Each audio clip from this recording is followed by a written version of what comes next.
ಮಹಾದೇವಿ ಅಮ್ಮ ಶ್ರೀ ಚಕ್ರವಾಸಿನಿ. ಮೇಲಿನ ಕೋರ್ಟಲ್ಲಿ ಆತನಿಗೆ ಬಿಡುಗಡೆ ಮಾಡಿಸ್ಬೇಕು ಅಷ್ಟೇ ತಾನೇ? ಹೌದು. ನಿಮಗೆ ಅದು ಇದು ಖರ್ಚು ಅಂತ ನಾನು ಏನೂ ಕೇಳಲ್ಲ. ನಿಮ್ಮ ಮೊಕದ್ದೊಮ್ಮೆನ ಗೆಲ್ಲಿಸ್ಕೊಡ್ತೀನಿ. ಅನಂತ್ ಕೃಷ್ಣ ವಕೀಲರು ಬಂಗಾರಿಯವ್ರ ಪರ ನ್ಯಾಯಾಲಯದಲ್ಲಿ ವಾದ ಮಾಡೋದಕ್ಕೆ ಕೇಳಿರೋ ಮೊತ್ತ 3 ಲಕ್ಷ ರೂಪಾಯಿ. ಆ ಬಹುಮಾನ ನಿಂಗೆ ಸಿಕ್ಕಿದ್ರೆ ನಿಮ್ಮ ಅಪ್ಪನ ಜೈಲಿಂದ ಬಿಡಿಸ್ಕೊಳ್ಳೋಕ್ಕೆ ಸಹಾಯ ಆಗುತ್ತೆ. ಈ ಸ್ಪರ್ಧೆಲಿ ನೀನು ಸೋಲ್ತೀಯ, ನಾನು ಗೆಲ್ತೀನಿ. ನಾನು ನಂಬಿರೋ ತಿಪ್ಪರ ಸುಂದ್ರಿ ಅಮ್ಮನವರು ನನ್ನ ಸ್ಪರ್ಧೆಯಲ್ಲಿ ಗೆಲ್ಲಿಸ್ತಾರೆ.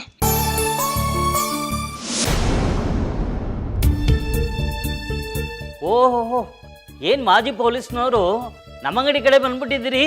ಸೇಠ್ಜಿ, ನಿಮ್ಮಿಂದ ಒಂದು ದೊಡ್ಡ ಉಪಕಾರ ಆಗಬೇಕಿತ್ತು. ಆಗುತ್ತೆ, ಆದರೆ ನೀವು ಮನ್ಸು ಮಾಡ್ಬೇಕಷ್ಟೆ.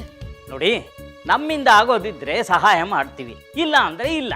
ಅದು ನಂಗೊಂದು 3 ಲಕ್ಷ ದುಡ್ಡು ಬೇಕಾಗಿತ್ತು. ಆದಷ್ಟು ಬೇಗ ವಾಪಸ್ ಕೊಟ್ಬಿಡ್ತೀನಿ. ಬಡ್ಡಿಗೆ ಅಂತ ಕೊಡಿ. ಏನಾದ್ರೂ ಪತ್ರ ಗಿತ್ರ ತಂದಿದ್ದೀರಾ? ಯಾವ ಆಧಾರದ ಮೇಲೆ ಸಾಲ ಕೊಡೋದು? ನಾನು ಮಾಡ್ತಿದ್ದು ಸರ್ಕಾರಿ ಕೆಲಸ. ಯಾವ ಆಸ್ತಿ ಪತ್ರ ಇರುತ್ತೆ ನನ್ನ ಹತ್ರ ಹೇಳಿ? ನೋಡಮ್ಮ, ಏನಾದ್ರು ಆಧಾರ ಪತ್ರ ಅದು ಇದು ಇದ್ರೆ ಕೊಡಿ, ಸಾಲ ಕೊಡೋಣ. ಇಲ್ಲ ಅಂದ್ರೆ ನೀವಿನ್ ಹೊರಡ್ಬೋದು.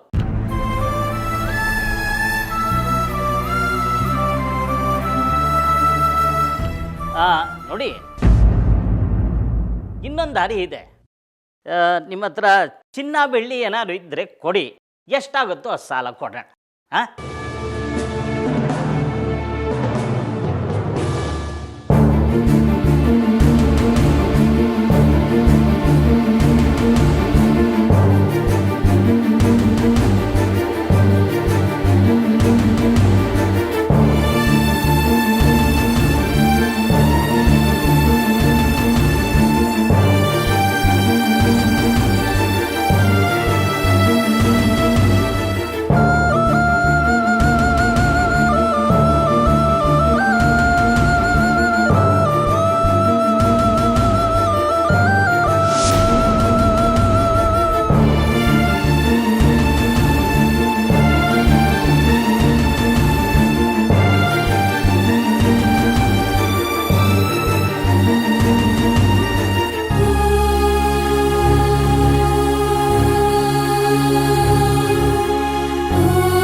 ಈ ಕೆಲಸ ಮೊದಲೇ ಮಾಡಿದಿದ್ರೆ ನಿಮ್ಮ ಸಮಯನೇ ಹಾಳಾಗ್ತಿರ್ಲಿಲ್ಲ. ಕೊಡಿ ಕೊಡಿ.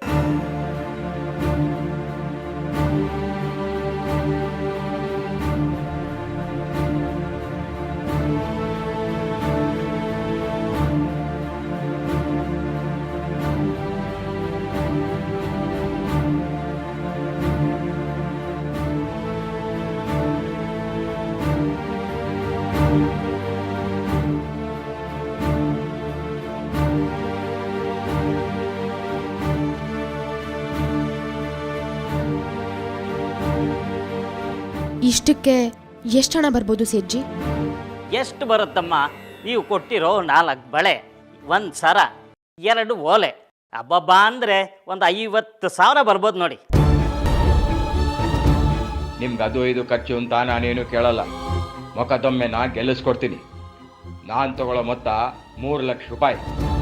ಕೊಡ್ಲೇ? ಹಾಂ, ಸರಿ.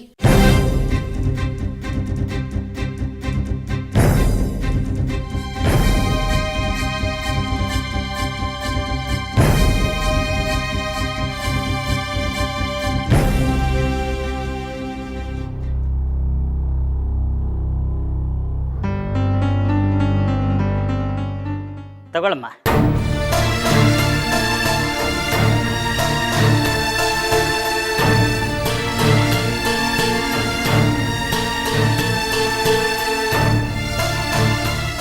ನಿಮ್ಮಿಂದ ತುಂಬ ಉಪಕಾರ ಆಯಿತು ಸೇಠ್ಜಿ. ನಾನು ಇನ್ನು ಬರ್ತೀನಿ.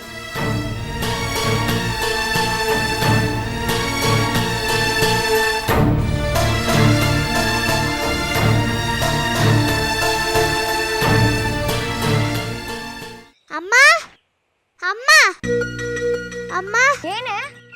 ಅಮ್ಮ, ನಾನು ಒಂದು ಪ್ರಶ್ನೆ ಕೇಳ್ತೀನಿ, ಅದಕ್ಕೆ ಸರಿಯಾದ ಉತ್ತರ ಕೊಡ್ತೀಯಾ? ಹ್ಞೂ, ಕೇಳು. ಅಪ್ಪಂಗೆ ಅಪ್ಪನ್ಗೆ ಎಷ್ಟು ಮಂತ್ರಶಕ್ತಿಗಳಿದೆ ಅಲ್ಲ. ಹ್ಞೂ, ಅದಕ್ಕೂ ನೀನ್ ಖುಷಿಯಿಂದ ಓಡ್ ಬರ್ತಿರೋದಕ್ಕೂ ಏನ್ ಸಂಬಂಧ? ನಾನು ಓಟು ಸ್ಪರ್ಧೆಯಲ್ಲಿ ಭಾಗವಹಿಸ್ತಾ ಇದ್ದೀನಿ. ಒಳ್ಳೇದು ಮಗ್ಳೆ. ಬೆಳೆಯೋ ಮಕ್ಕಳು ಈ ತರ ಆಟೋಟದಲ್ಲಿ ಸ್ಪರ್ಧೆಗಳಲ್ಲಿ ಭಾಗವಹಿಸ್ತಾ ಇರ್ಬೇಕು. ಆಗ್ಲೇ ನಮಗ್ ಬೇರೆ ಪ್ರಪಂಚದ ಅರಿವಾಗೋದು. ಹಾಗೆ ಬೆಳವಣಿಗೆನೂ ಚೆನ್ನಾಗಾಗತ್ತೆ. ಈ ಪಾಠನೆಲ್ಲ ನಮ್ಮ ಮೇಷ್ಟ್ರಮ್ಮ ಹೇಳ್ಕೊಟ್ಟಿದ್ದಾರೆ. ಈಗ ಅದೆಲ್ಲ ವಿಷಯ. ಮತ್ತೆ ಯಾವಾಗ್ಲೂ ನಮ್ಮ ಶಾಲೆಯಲ್ಲಿ ನಾನೇ ಮೊದಲು ಬರಬೇಕು ಅನ್ನೋ ಆಸೆ.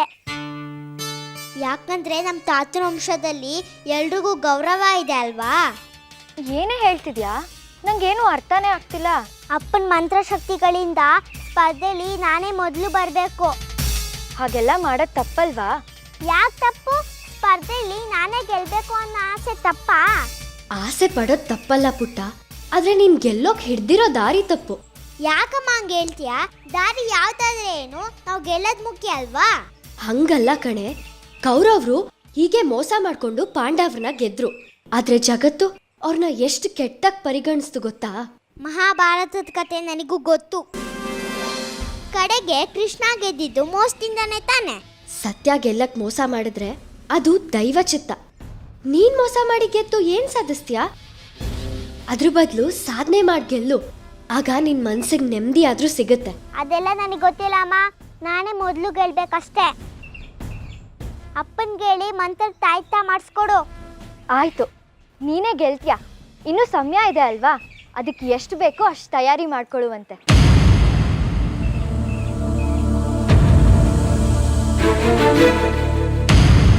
ಈಗೇನು ಅಪ್ಪನ ಹತ್ರ ಮಂತ್ರ ಹಾಕ್ಸಿ ತಾಯ್ತಾ ಮಾಡಿಸ್ಕೊಡ್ತೀಯ ಇಲ್ವಾ ಹೇಳು. ನಿನ್ನ ಕೈಲಿ ಆಗ್ಲಿಲ್ಲ ಅಂದ್ರೆ ಹೇಳು, ನಮ್ಮ ತಾತನ ಹತ್ರನೇ ಮಾಡಿಸ್ಕೊಡ್ತೀನಿ. ತಪ್ಪು. ಹಾಗಾಗೋದಕ್ಕೆ ನಾನು ಬಿಡಲ್ಲ. ನೀನೇನಿದ್ರು ನಾನು ಹೇಳ್ದಂಗೆ ಕಷ್ಟಪಟ್ಟೆ ಗೆಲ್ಬೇಕು.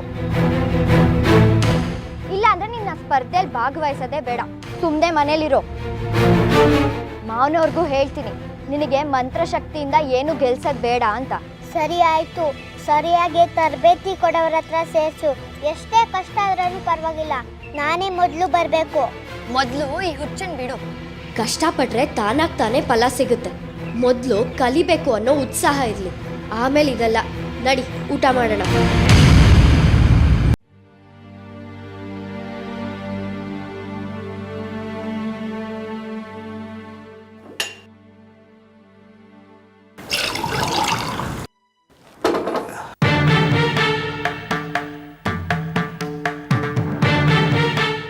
ಎಲ್ಲಿಂದ ಬರ್ತಿದ್ಯಮ್ಮ ರೇಷ್ಮೆ? ವಕೀಲರು ಕಚೇರಿಲ್ಲಪ್ಪ. ಹೀಗೆ ಹೋಗಿರ್ಲಿಲ್ವಲ್ಲ ನೀನು? ಅಂದ್ರೆ ನಿನ್ ಚಿನ್ನದ ಬಳೆ, ಸರ, ಓಲೆ ಎಲ್ಲ ಏನ್ ಮಾಡ್ದೆ? ಎಲ್ಲಿಟ್ಟಿದ್ಯಾ? ಸುಮ್ಮನೆ ನಿಂತ್ಕೊಂಡ್ಬಿಟ್ರೆ ಉತ್ತರ ಅಲ್ಲ ಅದು. ನಾನು ಕೇಳಿದ್ದಕ್ಕೆ ಉತ್ತರ ಕೊಡು. ಅರ್ಥ ಆಗದಿರೋ ಥರ ನಾಟಕ ಮಾಡಬೇಡಮ್ಮ. ನನಗೆ ಗೊತ್ತು ನಿನಗೆ ಅರ್ಥ ಆಗಿದೆ ಅಂತ. ನಾನು ಒಡವೆಗಳನ್ನೆಲ್ಲ ಏನು ಮಾಡಿದ್ದೀನಿ ಅಂತ. ಅಂದ್ರೆ ಬಂಗಾರಿ ಅವ್ರ ಪರ ವಾಚೋದಕ್ಕೆ ಒಪ್ಪಿರೋ ವಕೀಲರಿಗೆ ಮುಂಗೂಡ ಕೊಡೋದಕ್ಕೋಸ್ಕರ ನಾನು ಒಡವೆಗಳನ್ನೆಲ್ಲ ಮಾರಿದ್ದೀನಿ.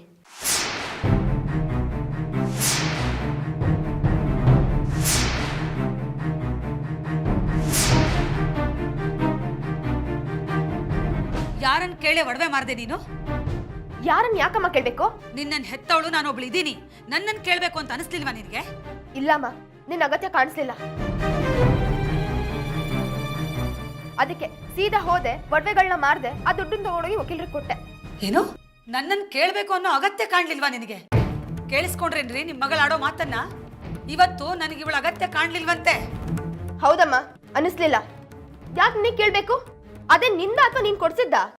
ಅಂದ್ರೆ ಅದು ನಾನು ನನ್ನ ಸ್ವಂತ ದುಡ್ಡಿ ಮೇಲೆ ತಗೊಂಡಿದ್ದು. ಅದನ್ನ ಮಾರುವಾಗ ನೀನು ಕೇಳ್ಬೇಕು ಅಂತ ಅನ್ಸಿಲ್ಲ ಅಮ್ಮ. ರಶ್ಮಿ, ಇದು ತುಂಬಾ ಜಾಸ್ತಿ ಆಯ್ತು. ಓ, ನಿನಗೆ ಹಾಗ ಅನ್ಸ್ತಾ ಇದೆಯಾ? ಇದೆಲ್ಲ ನಿನ್ ಸಂಸ್ಕಾರನೇ.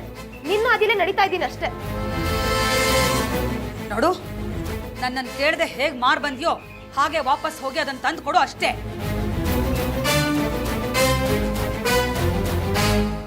ನನ್ ಮಾರಿರೋ ಒಡವೆಗೂ ನಿನಗೂ ಯಾವ ಸಂಬಂಧವೂ ಇಲ್ಲ.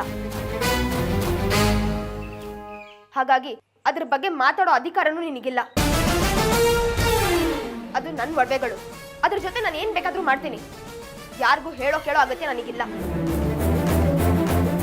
ನಿನ್ ಜೊತೆ ಈ ರೀತಿ ಚರ್ಚೆ ಮಾಡೋದಕ್ಕೆ ನಂಗೆ ಇಷ್ಟ ಇಲ್ಲ. ಇದೇ ಕೊನೆ. ನನ್ನ ಹತ್ರ ಈ ರೀತಿ ಮಾತಾಡೋದ್ರ ಬಗ್ಗೆ ಕನ್ಸಲ್ಲೂ ಯೋಚನೆ ಮಾಡಬೇಡ. ಅರ್ಥ ಆಯ್ತಾ?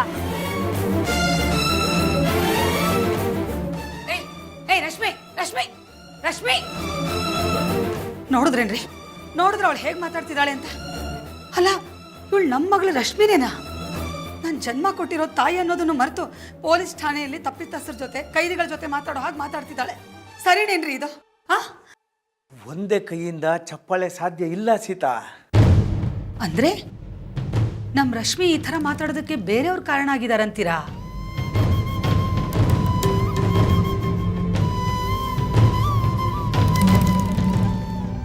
ಹೌದು ರೀ, ನೀವು ಹೇಳೋದು ಸರಿಯಾಗಿದೆ. ನಮ್ಮ ರಶ್ಮಿ ಈ ಥರ ಮಾತಾಡೋದಕ್ಕೆ ಆ ಬಂಗಾರಿ, ಅವನ ಮಗಳು ಹಿರಣ್ಮಯಿ, ಆ ಹಿರಣ್ಮಯಿ ಮುತ್ತಜ್ಜಿ ರಾಜಲಕ್ಷ್ಮಿ, ಆ ರಾಜಲಕ್ಷ್ಮಿ ಮಗ ಶೇಖರಿ, ಇವರೆಲ್ಲರ ಸಹವಾಸದಿಂದ ನಮ್ಮ ರಶ್ಮಿ ಈ ಥರ ಮಾತಾಡ್ತಿದ್ದಾಳೆ. ಅದಲ್ಲ ಸೀತಾ ಕಾರಣ.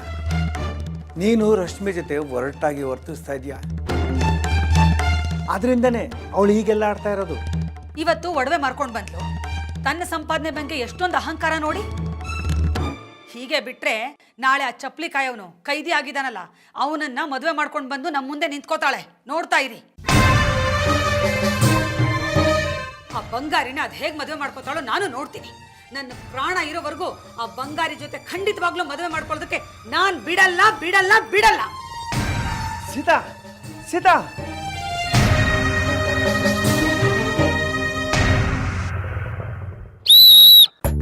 ಓಡಿ ಓಡಿ ಓಡಿ. ಸ್ವಲ್ಪ ಈ ಕಡೆ ಬಾ. ನಮಸ್ಕಾರ ಸರ್. ನಮಸ್ಕಾರಮ್ಮ, ಹೇಳಿ. ಇವಳು ಸೌಗಂಧಿ, ನನ್ನ ಮಗಳು. ನಾನು ದೇವಿಕಾ. ಈ ಸತಿ ಕನಕದಾಸರ ಜಯಂತಿಗೆ ಓಟದ ಸ್ಪರ್ಧೆಗೆ ನೀವೇ ತರಬೇತಿ ಕೊಡ್ತಿದ್ದೀರಂತೆ. ಇವಳು ತರಬೇತಿಗೆ ಸೇರ್ಸೋಣ ಅಂತ ಕರ್ಕೊಂಬಂದೆ. ಸಂತೆಗೆ 3 ಮೊಳ ಸೀರೆನೇ ಇದ್ರು ಅಂತಾರಲ್ಲ, ಹಂಗಾಗಿದೆ ನಮ್ಮ ದೇಶದ ಪರಿಸ್ಥಿತಿ. ಮಕ್ಕಳು ದಿಢೀರಂತ ಪ್ರಸಿದ್ಧಿಗೆ ಬಂದ್ಬಿಡ್ಬೇಕು ಅಂತ ಅವ್ರನ್ನ ಹಾಳು ಮಾಡ್ತಾರೆ. ಯಾಕೆ ಸರ್ ಹಾಗಂತಿದ್ದೀರಾ? ನೀವು ಹೇಳೋದು ನಂಗೇನು ಅರ್ಥ ಆಗ್ತಿಲ್ಲ. ನೋಡಿಮ್ಮ, ಸ್ಪರ್ಧೆ ನಡೀತಾ ಇದೆ. ಈಗ ತಮ್ಮ ಮಕ್ಕಳನ್ನ ಕರ್ಕೊಂಬಂದ್ಬಿಟ್ಟು ಓಡಬೇಕು, ಬಹುಮಾನ ತಗೊಂಡ್ಬಿಡ್ಬೇಕು ಅಂತ ಆಸೆ ಪಡ್ತಾರೆ. ಅದೇನೋ ಅಂತಾರಲ್ಲ, ಯುದ್ಧ ಕಾಲೇ ಶಸ್ತ್ರಾಭ್ಯಾಸ ಅಂತ. ಇನ್ನೇನು ಕೆಲವೇ ದಿವಸಗಳಲ್ಲಿ ಸ್ಪರ್ಧೆಗಳು ನಡೆಯುತ್ತೆ. ಇವಾಗ ಮಕ್ಕಳನ್ನ ಕರ್ಕೊಂಬಂದು ಸೇರ್ಸೋದಕ್ಕೆ ಬದಲು ಮೊದಲೇ ಅವ್ರಿಗೆ ಅಭ್ಯಾಸ ಮಾಡಿಸಿದ್ರೆ ಎಷ್ಟು ಚೆನ್ನಾಗಿರೋದಲ್ವಾ? ಅದೆಲ್ಲ ನಂಗೆ ಗೊತ್ತೇ ಇರಲಿಲ್ಲ ಸರ್, ದಯವಿಟ್ಟು ಕ್ಷಮಿಸಿ. ಹೋಗ್ಲಿ ಬಿಡಮ್ಮ, ನಿನ್ನ ಹತ್ರ ಮಾತಾಡಿ ಏನು ಪ್ರಯೋಜನ? ಹೇಳಮ್ಮ, ಏನು ನಿನ್ನ ಹೆಸರು? ಆಗ್ಲೇ ಹೇಳಿದ್ನಲ್ಲ ಸರ್, ಸೌಗಂಧಿ ಅಂತ. ಅವಳು ಮಾತಾಡ್ಲಿ ಇರಮ್ಮ, ಗಿಣಿ ಹೇಗ್ ಮಾತಾಡುತ್ತೆ ಅಂತ ಕೇಳೋಣ. ಹೇಳಮ್ಮ, ಏನ್ ನಿನ್ನ ಹೆಸರು?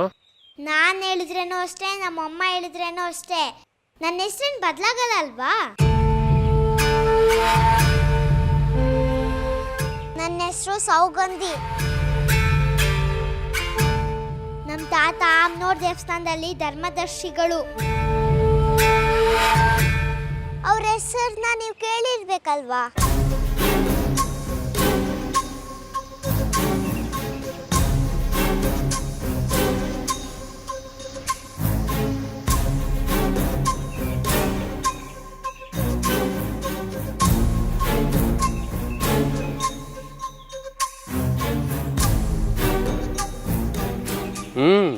ನಾನು ಕೇಳಿದ್ದು ಒಂದೇ ಪ್ರಶ್ನೆ, ಅದಕ್ಕೆ 100 ಉತ್ತರ ಕೊಡ್ತೀಯಲ್ಲಮ್ಮ ನೀನು. ಅಹಂಕಾರ ಇರಲಿ, ಆದರೆ ದುರಹಂಕಾರ ಇರಬಾರ್ದು. ನಾನು ತುಂಬ ಖಡಕ್ ಮನುಷ್ಯ. ತಪ್ಪು ಮಾಡಿದ್ರೆ ಓಡೋದಕ್ಕೆ ದೈಹಿಕ ಶಕ್ತಿ ಇಲ್ಲದೆ ಇದ್ದರೆ ಮುಲಾಜಿಲ್ಲದೆ ವಾಪಸ್ ಕಳಿಸ್ಬಿಡ್ತೀನಿ.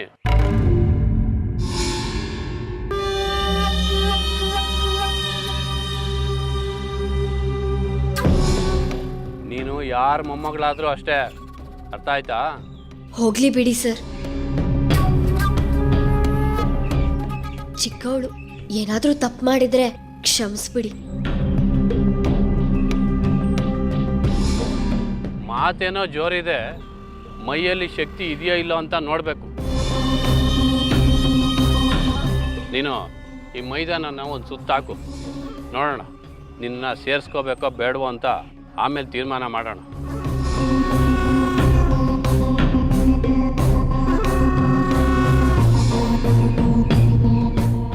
ಇದು ಒಂದು ಲೆಕ್ಕನ ನನಗೆ. ನೋಡ್ತಾ ಇರಿ, ಕಣ್ ಮುಚ್ಚ್ ಕಣ್ ತಗಷ್ಟರಲ್ಲಿ ನಾನಿಲ್ಲಿ ಓಡ್ ಬಂದಿರ್ತೀನಿ.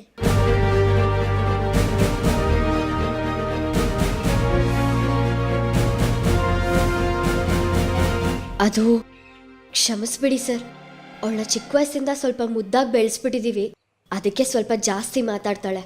ಅವಳ ಮಾತು ನಿಮ್ಗೇನಾದ್ರೂ ಕೊಬ್ಬು ಅಂತ ಅನ್ಸಿದ್ರೆ ನೋಡೋಣ ಅವಳಿಗೆ ಎಷ್ಟು ಕೊಬ್ಬಿದೆ ಅಂತ.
ಇವಳು ಯಾಕೆ ಬಂದ್ಲಿ ಇಲ್ಲಿಗೆ?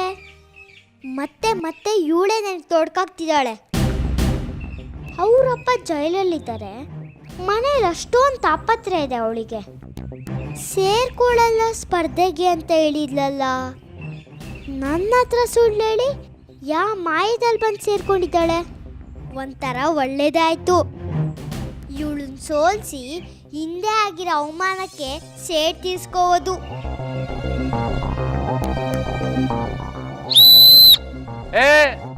ನಿಂತ್ಕೋಬಾರ್ದು, ಸುಧಾರಿಸ್ಕೋಬಾರ್ದು, ಓಡ್ತಾ ಇರಬೇಕು.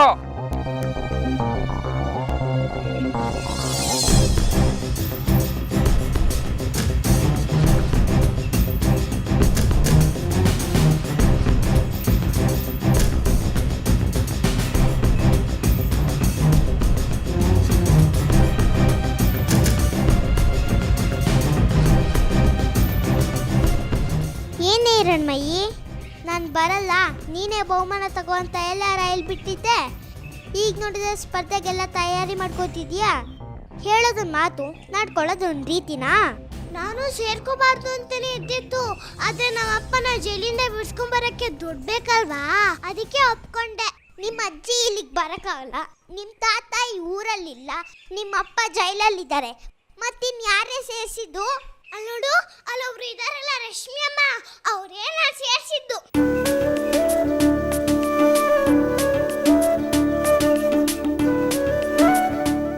ತುಂಬಾ ಒಳ್ಳೆ ಕೆಲಸ ಮಾಡಿದ್ರಿ ನೀವು. ಹಿರಣ್ಮಯಿ ಎಲ್ಲದರಲ್ಲೂ ಮುಂದೆ. ಅವಳಿಗೆ ಸರಿಯಾದ ಮಾರ್ಗದರ್ಶನ ಇಲ್ಲದೆ ಇಂಥ ಅವಕಾಶ ತಪ್ಪೋಗ್ತಿತ್ತು. ಪಾಪ ಬಂಗಾರಿ, ಅವನಿಗೀಗಾಗಬಾರ್ದಾಗಿತ್ತು. ಯಾರೂ ಇಲ್ಲ ಅಂತ ಅನ್ಕೊಳ್ಳೋರ್ಗೆ ಸಹಾಯ ಮಾಡೋಕ್ಕೆ ಆ ದೇವ್ರಿರ್ತಾನೆ. ಆದರೆ ನನ್ನ ದೇವರು ಅಂತ ಹೇಳ್ತಾ ಇಲ್ಲ. ನೀವು ಹೇಳ್ದಾಗೆ ಅವಳಿಗೆ ಯಾರಾದರೂ ಆಸರೆ ಆಗಬೇಕಾಗಿತ್ತು, ಅದಕ್ಕೆ ನಾನು ಇದೀನಷ್ಟೆ. ಮತ್ತೆ ಬಂಗಾರಿ ಕತೆ, ಅವನಿಗೆ ಜೀವಾವಧಿ ಶಿಕ್ಷೆ ಕೊಟ್ಟಿದಾರಂತೆ. ಅವನ ಜೀವನದಲ್ಲಿ ಏನೇನೋ ಆಗೋಯ್ತು. ಮೇಲಿನ ನ್ಯಾಯಾಲಯಕ್ಕೆ ಅರ್ಜಿ ಹಾಕಿದ್ದೀನಿ, ಅಲ್ಲವ್ರಿಗೆ ನ್ಯಾಯ ಸಿಗ್ಬೋದೇನೋ. ಇವಾಗ ಸ್ವಲ್ಪ ದುಡ್ಡಿನ ತಾಪತ್ರಯ, ಅದಕ್ಕೆ ಈ ಸ್ಪರ್ಧೆಯಲ್ಲಿ ಗೆದ್ರೆ ಅವ್ರ ಅಪ್ಪನ್ನ ಬಿಡ್ಸ್ಕೋಬೋದು ಅಂತ ಆಸೆಯಲ್ಲಿ ಬಂದಿದ್ದಾಳೆ. ಇದ್ರೆ ಇಂಥ ಮಕ್ಕಳು ಇರಬೇಕು ನೋಡಿ. ಹಿರಣ್ಮಯಿ ತುಂಬಾ ಸ್ವಾಭಿಮಾನಿ. ಇಷ್ಟು ಚಿಕ್ಕ ವಯಸ್ಸಲ್ಲೇ ಅವ್ರ ಮನೆಗೆ ಎಷ್ಟು ಸಹಾಯ ಮಾಡಕ್ ಪ್ರಯತ್ನ ಪಡ್ತಿದ್ದಾಳೆ. ಅವಳಿಗೆ ಎಲ್ಲ ಒಳ್ಳೇದಾಗತ್ತೆ. ಆ ಮಹಾತಾಯಿ ಕಾಪಾಡ್ತಾಳೆ.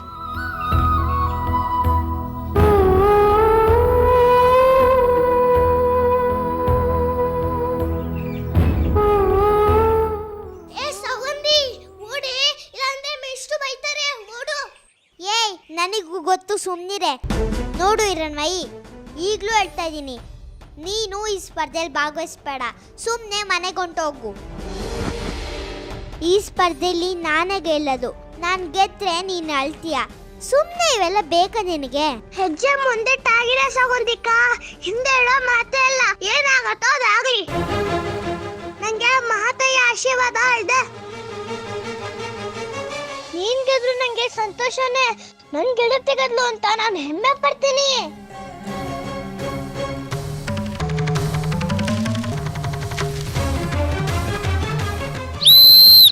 ನಿಲ್ಸೆ. ಪರವಾಗಿಲ್ಲ, ಎಲ್ರಿಗೂ ಓಡೋದಕ್ಕೆ ಶಕ್ತಿ ಇದೆ. ನಾಳೆಯಿಂದ ತರಬೇತಿ ಪ್ರಾರಂಭ. ಯಾರು ತಪ್ಪಿಸ್ಕೊಳ್ದಿರ ಸಮಯಕ್ಕೆ ಸರಿಯಾಗಿ ಬಂದು ಶಿಸ್ತಿಂದ ಕಲಿಬೇಕು. ಹಾಗೆ ಮಿಸ್ಟ್ರೇ.